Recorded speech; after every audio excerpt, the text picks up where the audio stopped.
Hello, my name is Burke Hedges, author of the best-selling book, The Parable of the Pipeline.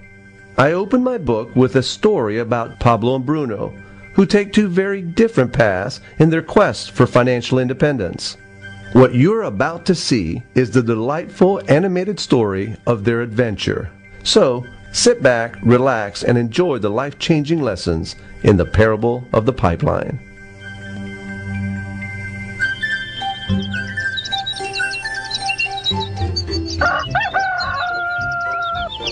Far away, in a small village, near a beautiful valley, lived two friends, Pablo and Bruno. They were both young and dreamed of a better life for themselves. They'd often discussed their dreams about how they would become the most successful men in the village. They weren't afraid of hard work, and they searched for opportunities to help realize their goals and achieve their dreams. One day, an opportunity presented itself.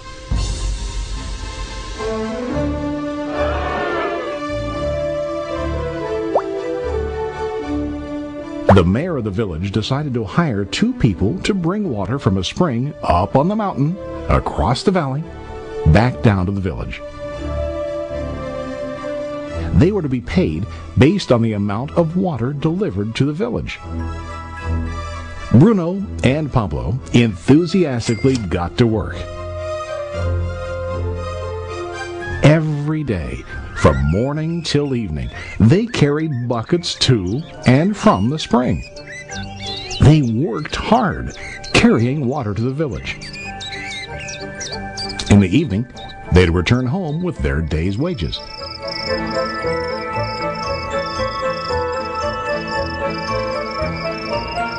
Bruno was satisfied with his work and the money he earned.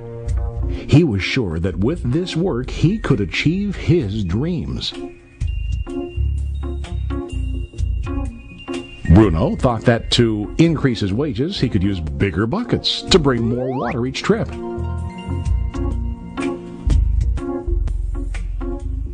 He believed with a larger income he would soon be able to buy a cow and the house that he dreamed about.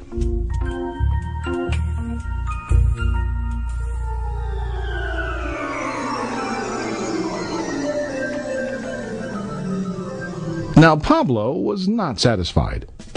At the end of the day, his back and hands ached, and he was exhausted. He was looking for an easier way to earn more. One day an idea occurred to Pablo. He imagined building a pipeline to deliver the water from the mountain spring to the village. With this pipeline, he could get more water to the village without carrying buckets back and forth from the spring to the village. Soon, he got very excited about his idea and began to plan. Pablo, of course, shared his idea with his friend Bruno and asked him to join with him to work on and help build the pipeline. Bruno thought the idea was crazy. All Bruno could think about was what his money could buy today and how to get it quicker. He felt that building a pipeline would slow him down and delay him in achieving his goals. Instead, Bruno got bigger buckets and went more often back and forth, fetching water. He was sure that with this method, he could make more money. Pablo decided to build the pipeline on his own. He understood that it would not be easy to build, and it would take time to complete the pipeline. Pablo knew that it could take several years to finish, but he set his mind on his goal. Every day he worked and carried water like before. But on weekends and during his spare time, he worked hard to dig in the rocky soil and build his pipeline. In the first month, there was little to show for his work.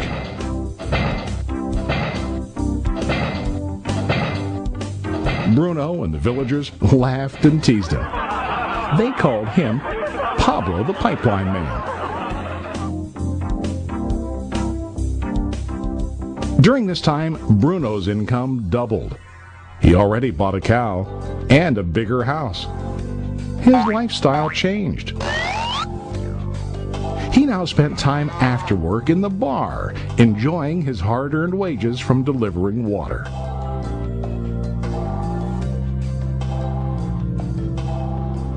What Bruno didn't realize was that his body was starting to stoop from carrying the heavy buckets every day.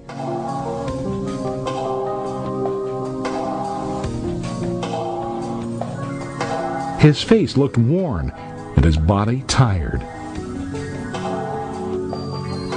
Soon, he began to carry less and less water due to the wear and tear on his body.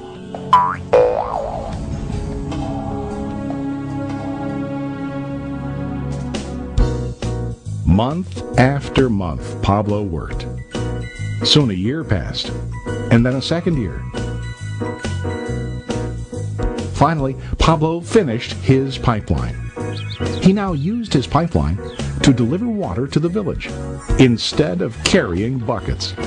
Pablo was now earning more money than ever before. The water continued flowing to the village, while Pablo wasn't working. While he slept and ate, the water flowed. Pablo was happy and proud of his insight, persistence, and hard work. Now his income flowed as long as the water flowed through his pipeline.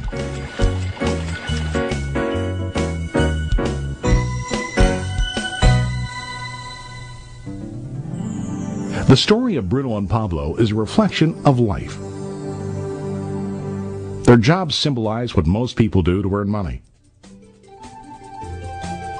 Bruno gets his money using buckets. He goes back and forth, carrying his buckets from the spring to the village in exchange for money. To increase his income, he either has to go more frequently to the spring or to use larger buckets. It's common in real life to increase our income by working harder. For example, working overtime or getting a second job. We also increase the size of our buckets by accepting a higher paying position, which often includes spending more time on the job. Most of us exchange time for money like Bruno. We know that every person has only 24 hours in the day and that it's not possible to use all our time to work. The most difficult time comes when we can no longer exchange time for money due to age, health, or other reasons. Then, our income stops. Now let's review what Pablo did. Very wisely, Pablo did not exchange all of his time for a limited income, but he used some of his time to build a pipeline. He knew that the pipeline would bring ongoing income as long as the water flowed. An ongoing income that multiplied the time he worked each day. Pablo knew that someday, maybe because of age or health, he would no longer be able to exchange his available time for money. Pablo knew that if he could make his idea of a pipeline work, then he only has to do the hard work of building the pipeline. After the pipeline was completed, Pablo was able to monitor and maintain the flow of water to ensure that his income will continue. Pablo has shown us that to earn an income, we don't always have to directly exchange time for money. There really are better ways. How about you? Are you still like Bruno, who directly exchanges time for money?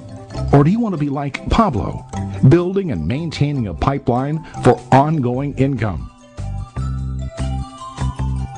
If you are interested in the idea of building your own pipeline,